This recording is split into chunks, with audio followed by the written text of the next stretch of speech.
Hello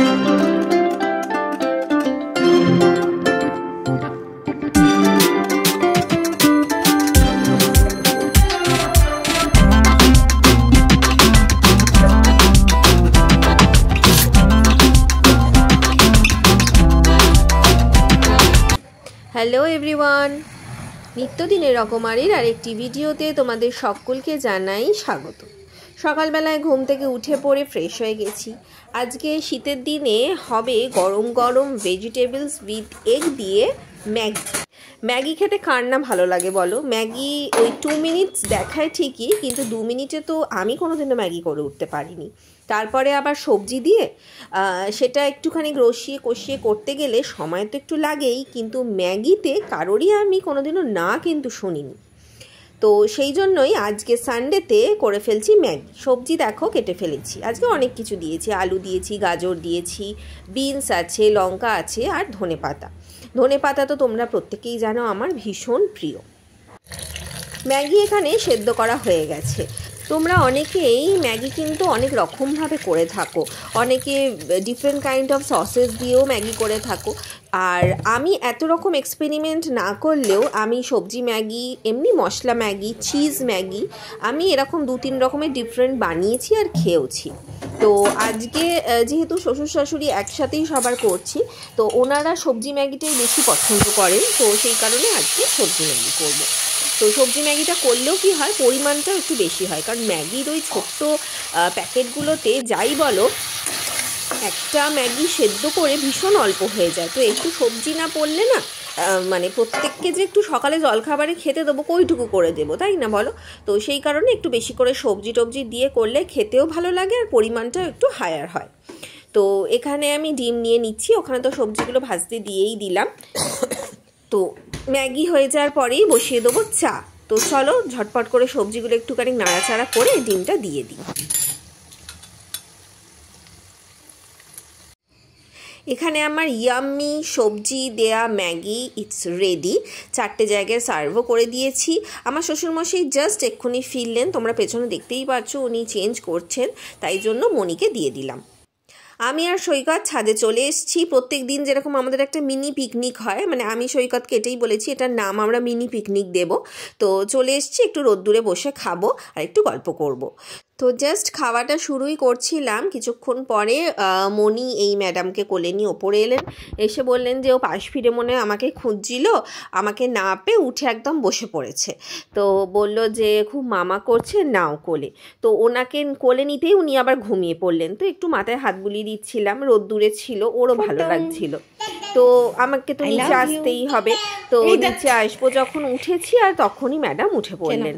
নিচে এসে ওর জন্য একটু মানে মশলা ছাড়াই সবজি ম্যাগি তুলে রেখেছিলাম, সেটা দিয়েছি, জানি না খাবে কি না।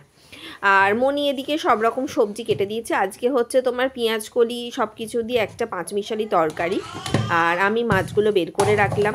মাছ হবে হচ্ছে আলু আর বেগুন দিয়ে ঝোল। আজকে আসলে মনি রামকৃষ্ণ মঠে যাবেন, সারদা মায়ের আজকে জন্মতিথি। তো উনি ওই জন্য উনি এবং ওনার একটা ফ্রেন্ড দুজনে মিলে রামকৃষ্ণ মঠে যাবেন, ওখানে একটু বসবেন, একটু সবার সাথে, যাই হোক একটা ভালো লাগাও তো তৈরি হয়। তো সেই কারণে আমি ঝটপট করে রান্নাটা বসিয়ে দিলাম, কারণ অন্যদিন কি হয় মনি আর আমি মিলেই করি, সৈকত মাঝে মাঝে মেয়েটাকে দেখে। আজকে তো মনি থাকবে না, মনি চলে যাবে, তাই রান্নার পাটটা আগে মিটিয়ে রাখলে কি হবে, মেয়েটার কিছু দরকার হলে আমি মেয়েটার সাথেই থাকতে পারবো। তো এদিকে তো মনি স্নান করছে, পুজো করবে, তারপরে বেরোবে। এখানে পাকুমকে আমি বসিয়ে রেখেছি ও দাভাইয়ের কাছে, আর টিভি চালিয়ে দিয়েছি। টিভিতে দিয়েছি আর কি একটা অ্যানিমালসের চ্যানেল। তো ওখানে তোমার বিভিন্ন ধরনের জীবজন্তু দেখবে বসে বসে। আর এখন তো বই দেখে দেখে একটু একটু চিনতে পারছে, তো বাঘ দেখছে, সিংহ দেখছে আর চিৎকার করছে, মা মা করে ডাকছে আর দেখাচ্ছে টিভিতে আমাকে। এখানে পাকুমের দীপ ভাই রেডি হয়ে বেরোচ্ছে। আরেকটু আগে থেকে ভিডিওটা করার সুযোগ হয়নি, করলে দেখতে পেতে তোমরা। জাস্ট ও দীপ ভাইয়ের পাটাকে একদম ধরেছিল যে যেতে দেবে না, কারণ এখন তো বড় হয়েছে, বুঝতে পারে যে শাড়ি পরেছে, সেজেছে, এবার আর কি কোথাও বেরোবে। আর ইনি হলেন ওই যে বললাম না মনির একটা ফ্রেন্ড, এনার সাথেই যাচ্ছে। যাও মশা কামড়াচ্ছে, যাও।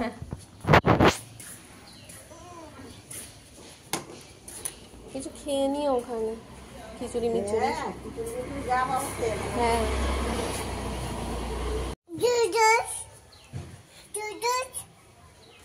জুতো জুতো পরতে বলছে তোমাকে। দীপ ভাই চলে যেতেই তো পাকুমের মনটা খারাপ, তাও ওর বাবা একটু ঘুরিয়ে আনলো। তারপরে ওদিকে মাছের ঝোলটা চাপিয়ে আমি পাকুমকে নিয়ে এখানে বসেছি, নিত্যদিনের রকমারি ব্লগটা খুলে বসেছি। নিজেকে টিভিতে এরকমভাবে দেখতে একটা অন্যরকমই ফিলিংস আসে, একটা অন্যরকমই ভালোবাসা, ভালো লাগা আর কি বলবো তৈরি হয়। মানে এতটাই ভাবুক হয়ে যাচ্ছি যে সেই ওয়ার্ডিংসই পাচ্ছি না যে তোমাদের সাথে শেয়ার করব। তো দুপুরবেলায় পাকুমের লাঞ্চ কমপ্লিট, ওদিকে আমার শ্বশুরমশাইকেও আমার লাঞ্চ দেওয়া হয়ে গেছে। এখানে সৈকত স্নান করে চলে এসছে, বসে গেছি আমি আর ও খাবার নিয়ে। আজকে আছে ভাত, একটু বাটার নিয়েছি, আলু সেদ্ধ দিয়েছিলাম, পেঁয়াজ লঙ্কা দিয়ে মেখেছি, আর হচ্ছে তোমার ওই পাঁচমিশালি তরকারি, মাছের ঝোল, আর একটু চিকেন ছিল, সেটাকে সৈকত বললো বের করে নিতে, ওই আর কি একটু সাইডে আর কি চাকনা দিয়ে খাওয়ার জন্য। তো খেয়ে উঠতেই বেল, দেখি শাশুড়ি মা চলে এসেছেন। তাড়াতাড়ি চলে এলো। আরে ওদের অনুষ্ঠান শেষ সকাল 1:30টার মধ্যে মিটিয়ে গেছে।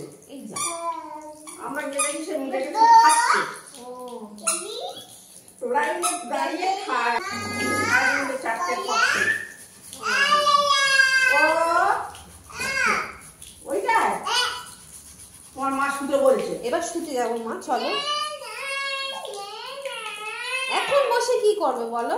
লাইলা রেস্ট নেবে, তাহলে আমরাও রেস্ট নিই।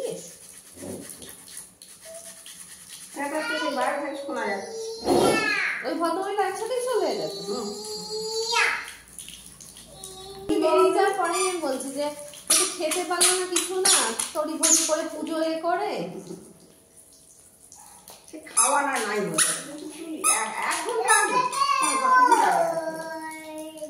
মনির আসলে আরেকটু পরে আসার কথা ছিল, মানে আমরা অ্যাকচুয়ালি সেরকমই জানতাম। তো মনির থেকেই গল্প শুনছিলাম ওখানে গিয়ে কী হলো, কেন এত তাড়াতাড়ি চলে এলো। তো সব কিছু মিটিয়ে দুপুরবেলা রেস্ট নিয়েছি, নিয়ে সন্ধেবেলায় উঠে চা পাকুমকে ওর জলখাবার খাইয়েছি, খাইয়ে সৈকত তো ক্যাফেতে চলে গেছে, মনি টিভি দেখছে, আর এখানে পাকুম আর পাকুমের মাম্মার চলছে উই টাইম। আর পাকুম সত্যি কথা বলতে এত আদর করে যত্ন করে আঁকাঝোঁকা তো করেই আমার গায়ে হাতে পায়ে সব জায়গায়, কিন্তু তার সাথে মাথায় হাত বুলিয়ে দেওয়া, গালে হাত বুলিয়ে দেওয়া, মানে এই আদরটাই না, মানে কি বলবো, মানে এই আদরটাই জাস্ট এত আনকন্ডিশনাল লাভ, জাস্ট কিছু বলার নেই।